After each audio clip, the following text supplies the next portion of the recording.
এই শীতের বিকেলে এরম গরম গরম পকোড়া খেতে কিন্তু আমরা সবাই ভীষণ ভালোবাসি। বাই দ্য ওয়ে, আমি আপনাদের Trisha and welcome to my channel Trisha সিসি ট্রিটে।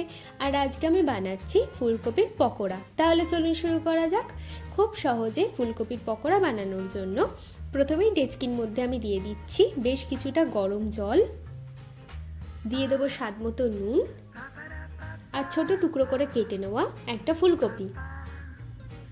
এবার এই জলের মধ্যে আমি আধ ঘন্টার জন্য ফুলকপিটাকে ভিজিয়ে রাখবো। ততক্ষণ অন্য একটা বোলের মধ্যে দিচ্ছি হাফ চামচ কাশ্মীরি লাল লঙ্কার গুঁড়ো, স্বাদ মতো নুন, অল্প একটু চিনি, হাফ চামচ মতো জিরে গুঁড়ো, 2 চামচ মতো কর্নফ্লাওয়ার আর দিয়ে দেবো 2 থেকে 3 চামচ মতো বেসন। এবার অল্প একটু জল দিয়ে আমি এই সব কিছুকে খুব ভালো করে মিশিয়ে নিচ্ছি।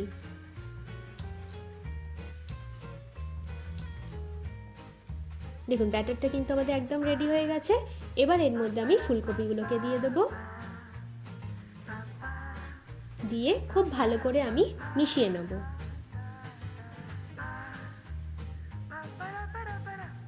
দেখুন ফুলকপিগুলো কিন্তু খুব ভালো করে মেশানো হয়ে গেছে। চলুন এবার এগুলোকে ভেজে নেওয়া যাক। তার জন্য কড়াইয়ের মধ্যে দিচ্ছি বেশ কিছুটা সাদা তেল, আর তেলটাকে আমরা খুব ভালো করে গরম করে নেব।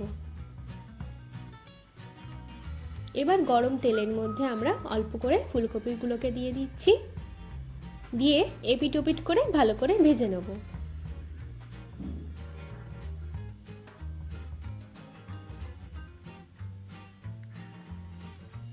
দেখুন এগুলো কিন্তু আমাদের মোটামুটি ভাজা ভাজা মতো হয়ে গেছে। এবার একটা প্লেটের মধ্যে আমি এগুলোকে তুলে নিচ্ছি, আর বাকিগুলোকেও আমি একইভাবে ভেজে নেব।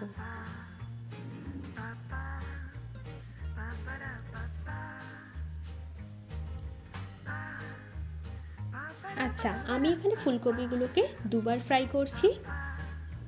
তার জন্য তেলটাকে আবার ভালো করে গরম করে আমি ফুলকপিগুলোকে দিয়ে দিচ্ছি। এতে কিন্তু ফুলকপির পকোড়াগুলো ভীষণই ক্রিস্পি হয় আর খেতেও ভীষণই ভালো লাগে। দেখুন এগুলো কিন্তু একদম লাল লাল করে ভাজা হয়ে গেছে। এবার একটা প্লেটের মধ্যে আমি এটাকে তুলে নেব, আর তুলে নিলেই কিন্তু আমাদের ফুলকপির পকোড়া একদম রেডি। চলুন এবার এটাকে আমরা সার্ভ করে নিই। আমার ভিডিওটি যদি আপনাদের ভালো লেগে থাকে তাহলে প্লিজ একটি লাইক করবেন, প্রচুর প্রচুর শেয়ার করবেন, আর এরকম আরও ভিডিও পেতে আমার চ্যানেলটিকে সাবস্ক্রাইব করবেন। টাটা।